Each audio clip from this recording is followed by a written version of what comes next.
Good afternoon. Welcome to Good Work Chicago. I'm Kim Bobo, your host this afternoon and the Executive Director of Interfaith Worker Justice. Today's show features Justin Hall of Fig Catering. Good Work Chicago interviews ethical employers like Justin Hall who compensate their workers fairly and seek to build a company based on respect and fairness, and Chicago community leaders who are raising core standards for workers. Welcome, Justin. Welcome to Good Work Chicago. Thank you. Thank you for having me. So, Justin, could you tell us about your business and how you got started? Well, I run a full-service catering company. We do everything from weddings to corporate drop-offs, basically anything that's catered food. And we specialize in events that are a little bit smaller than typical events in Chicago, being that we shoot between 2 and 150, we typically say. So we'll do a small intimate dinner to a large wedding at 150, but even in Chicago, 150 can be pretty small for a wedding, but that's where we top off. My wife and I started Fig Catering almost 10 years ago, and we got started a lot of ways. My wife and I both have a love for food, but we met in a restaurant, and my wife is the type of person that typically is the one that her friends ask to cook if they're doing an event. So if they're getting together to watch TV or going out to the park, they would just call Molly, and so she had a friend call her who was running a political campaign for a local congressional candidate. It was getting near the end, and they were having a last-minute fundraiser. It's a day and a half away, and they called Molly and said, "Hey, I'm having a fundraiser for 80 people on the Chicago River in the middle of October. Can you help us out?" And so Molly and I decided that we would help them out.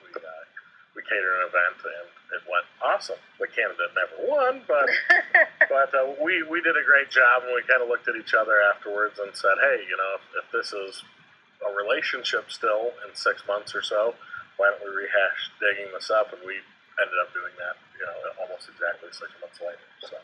Wow, so you've been around for 10 years. So, in April.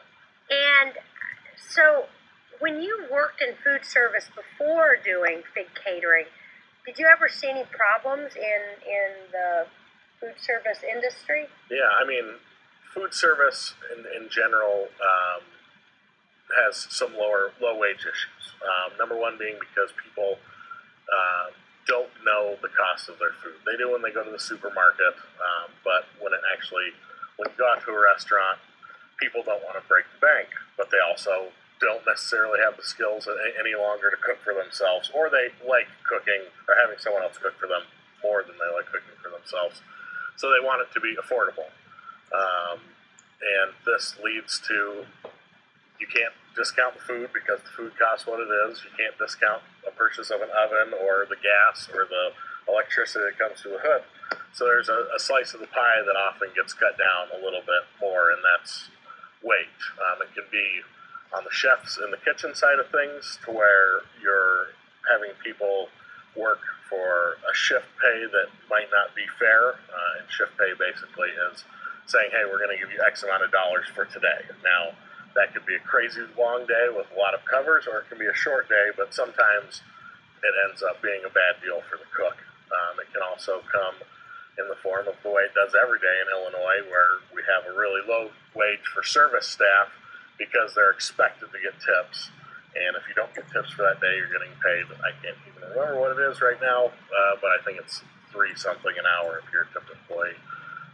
And so that happens every day. And then you go to where the people that are considered the lowest rung of the totem pole are dishwashers. Busboys can be, where they're getting paid minimum wage. Dishwashers don't get tipped. Sometimes a food runner or busboy, service assistant, does get tipped, but it definitely doesn't lead to a living wage. So I think cooks in general can be paid low because there's a lot of people that it's their trade, what they know what to do, and there's not a lot of people out there willing to pay more for it. And like I say, it's just not as respected as a craft or trade as it is in some other countries. In Europe, for instance, when you tell somebody you're a cook, it's not like you're a cook. It means you work at cooking for a living, and it's something to be respected. Just like being a bricklayer or a chimney sweep or whatever it is that you've really specified your life's work into. And so, yeah. Let me interrupt here, because what you described happening in restaurants, that's really what we call wage theft. Yeah. Right? It's not paying people minimum wage. It's not giving people all their tips. It's not paying people as employees and giving people cash. There's a whole set of things there. And I do want to tell our listeners, if you have been a victim of wage theft, either in a restaurant or some sort of food facility or in any other kind of place, if you've not been paid the minimum wage, not been paid overtime, called an independent contractor when you're really an employee, not been paid your last paycheck, any of those problems, call our wage theft hotline at 773-391-8885. So let's go back, Justin. So you decided to start a food service business that would do things a little bit differently. And so from day one, how did you want to do things differently? For my wife and I, when we started the business, we wanted to build a business that wasn't going to be around for a year or three. We wanted to build something sustainable.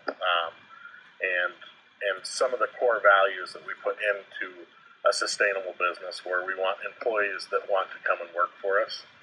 And that's why, Molly and I would work our butts off to make sure that we were paid, to make sure that at that point in time that we could then bring people on and know what it was that we could afford to pay them.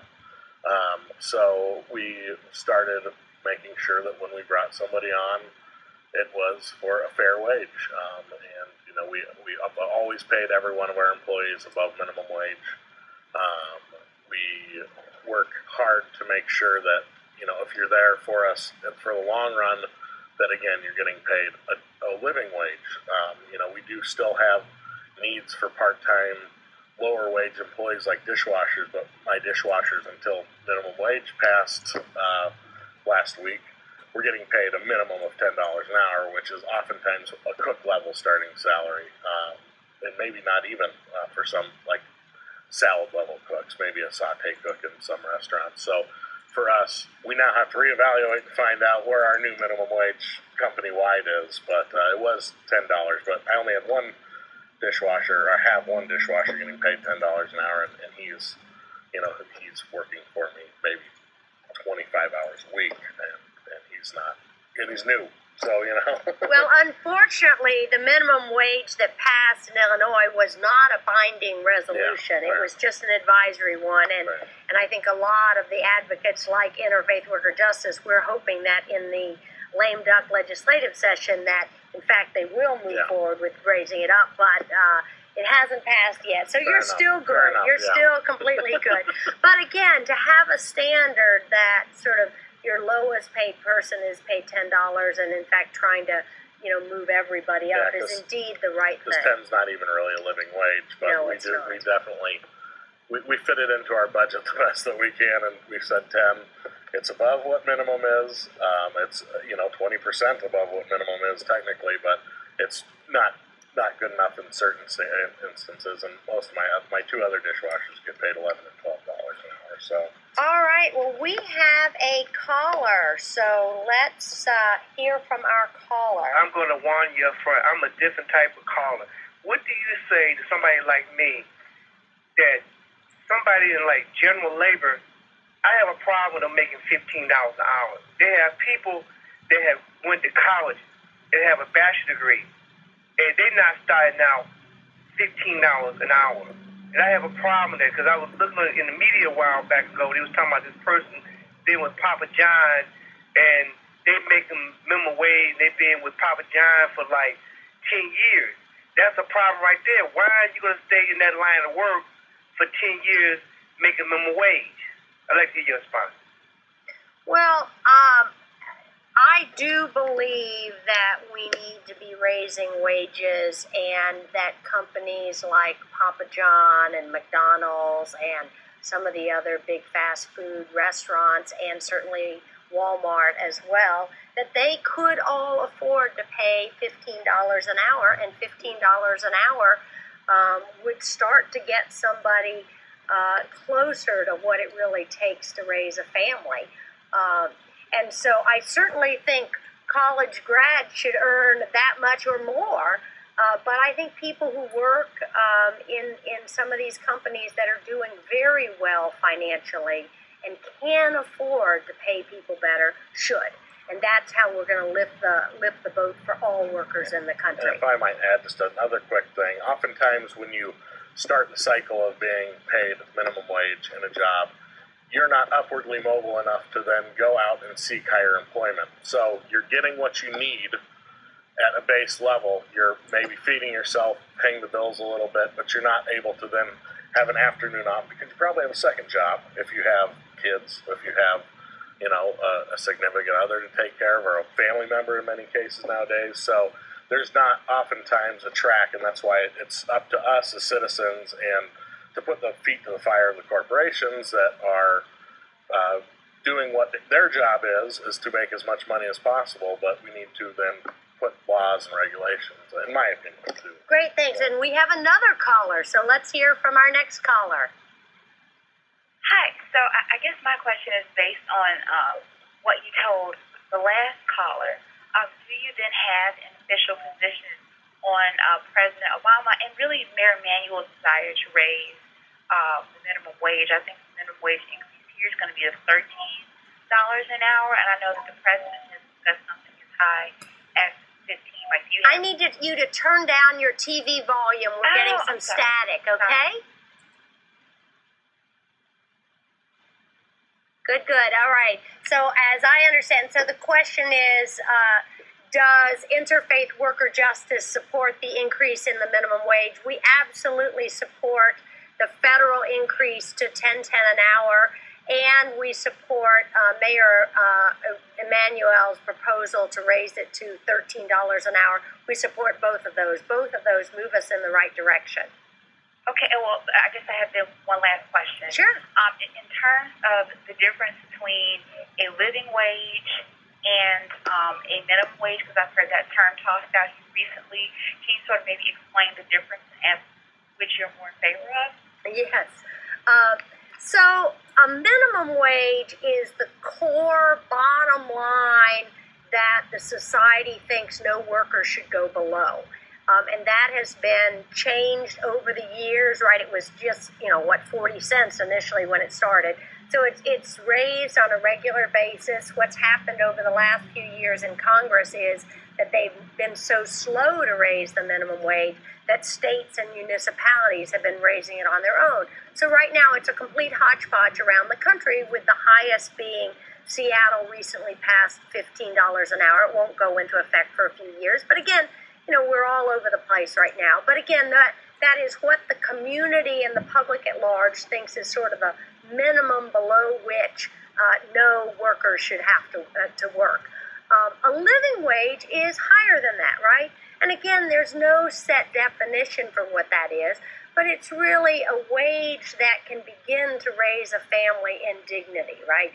It's a wage that enables you to save a little, have some health care, have some benefits, and there's really a push around the country, a push to get Walmart, McDonald's, all of our sort of major large companies to make a commitment to pay $15 an hour, and that gets closer to what a living wage ought to be.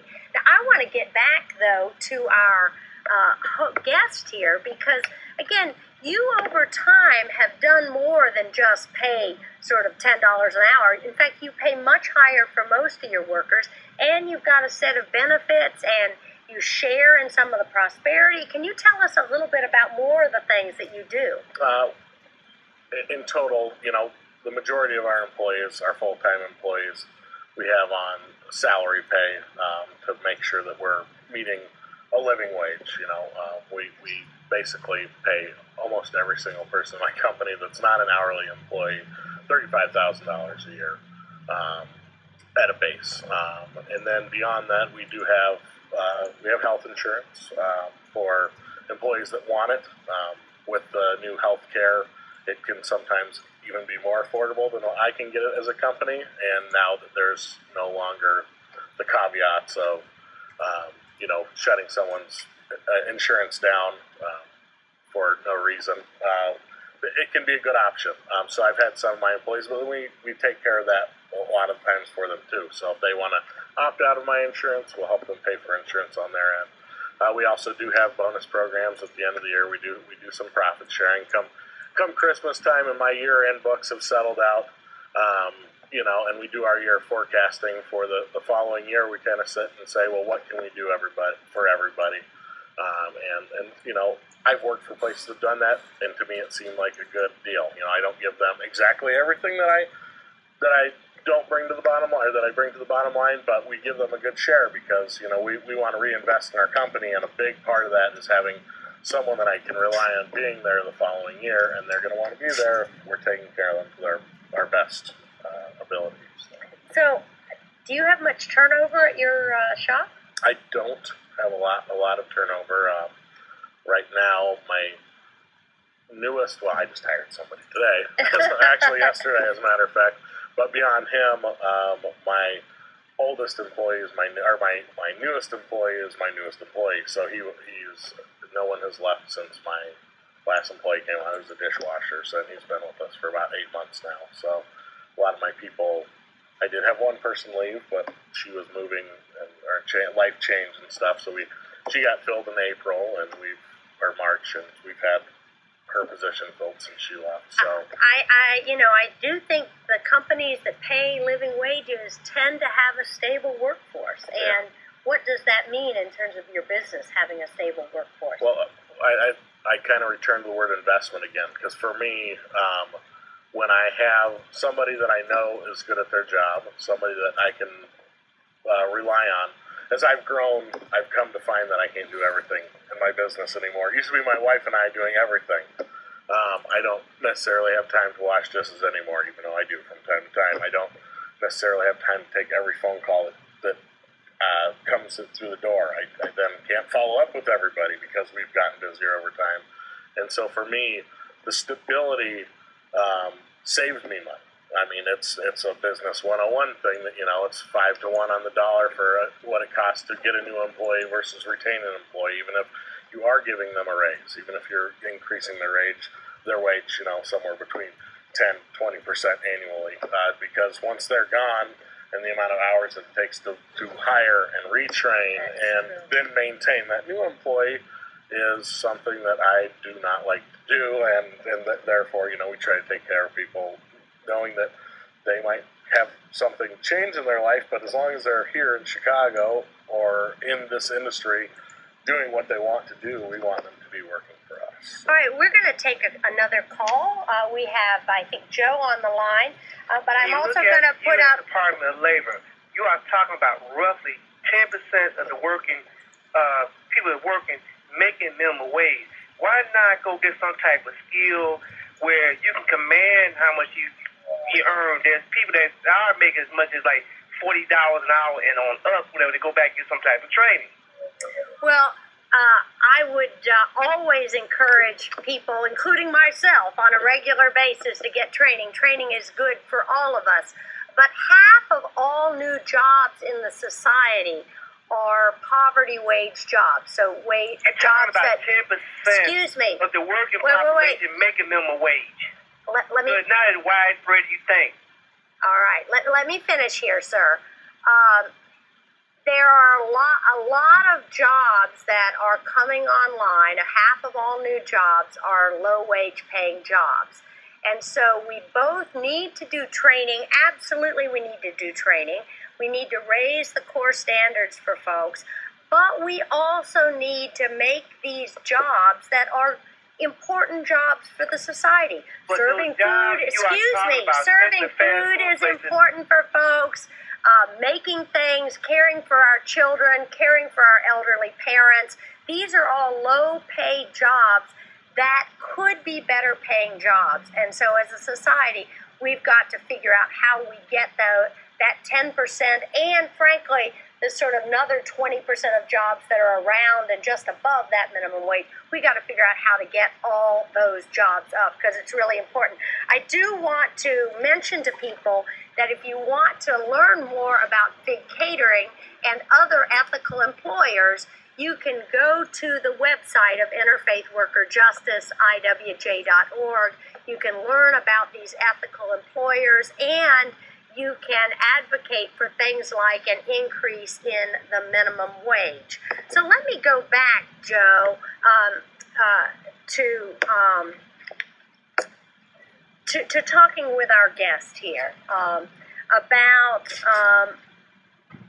if you were giving advice for somebody starting a new company, and people were thinking about payment issues, what advice would you give them in terms of thinking about how to be an ethical employer? Yeah, I think one of the most important things to understand when you are becoming an employer in general is that I don't believe there's an easy answer out there. It's always hard. But that being said, for me, in my history, not only as a business owner, but as a manager, as somebody that's worked in restaurants his whole life, typically at a management level, I believe that it is good to start off with a good foundation in your business. That meaning that sometimes, as an owner, you might have to take a hit early to get rewards in the long run. Personally, my first, like many people who start a small business, my first 3-4 years of work, I didn't really make any money. I also didn't start a business not willing to do that. I knew very well that I could fail. I knew that I could go a long time without making a wage. I might have to pick up a second job. And so there's sacrifices when you don't have something ready to go. But for me, in the long run, it's paid off, very well. Over 10 years, if you were to average my salary out over those 10 years, those first 3 are not really an issue anymore. I've been able to make a good wage for myself and now carry along 14 full-time employees in my business, and they really carry me, but to make sure it's a group effort. It is a big group effort, but and so for me, I think you just need to make sure that when you are hiring, if you do have to start somebody low, making sure that you have some sort of check and balance in place to where you're giving reviews. If someone is up for, they're doing better at their job, then you get paid more. And the employee, not a lot of employees know how to ask. And oftentimes I like to give people a raise before they ask, because they're not going to ask and they're only going to be more grateful. They're only going to work harder for you, especially if they're a deserving employee. It's not for somebody you hire on and aren't really happy with their performance, but we have that happen too. So so that would be my advice. Yeah, and it does seem like, I talk to a lot of disgruntled employees who are paid minimum wage and really not treated well. And it seems to me that, people probably don't work their hardest when they're not treated well. I would agree 100%.